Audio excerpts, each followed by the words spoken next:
Το σχολείο μας. Ένα παραλληλόγραμμο κουτί όπου περνάμε πολλές ώρες την ημέρα καταναλώνοντας πολλή ενέργεια. Θέλουμε να βγούμε έξω.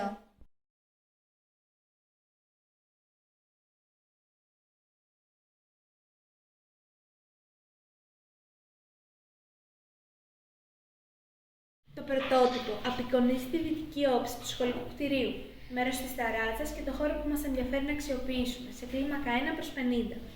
Η είσοδος από το σχολείο βρίσκεται στην νοτιοανατολική πλευρά της μακέτας, όπου διακρίνονται και τα σκαλιά.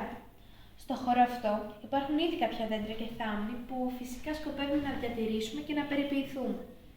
Υπάρχει χώρος για να φυτευτούν λουλούδια και αναρριχόμενα φυτά και έχουμε προσθέσει παρτέρια για την καλλιέργεια εποχιακών φυτών και λαχανικών που θα μπορούμε να καταναλώσουμε ή και να διαθέσουμε.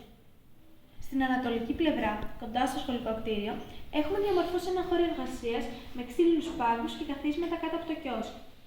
Ο χώρος αυτός θα μπορεί να λειτουργεί για μαθήματα και δραστηριότητες κατά τη διάρκεια του σχολικού ωραρίου, αλλά και πέρα από αυτό. Εδώ δεν θα χρειαζόμαστε φώτα, καλοριφέρ, κλιματισμό ή ανεμιστήρες. Η κατανάλωση ενέργειας θα είναι πολύ περιορισμένη.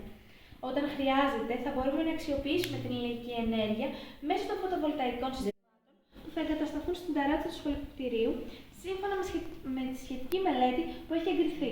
Όταν το επίπεδο νερού στα πατέρια μας ανέβει, ανάβει το φωτάκι.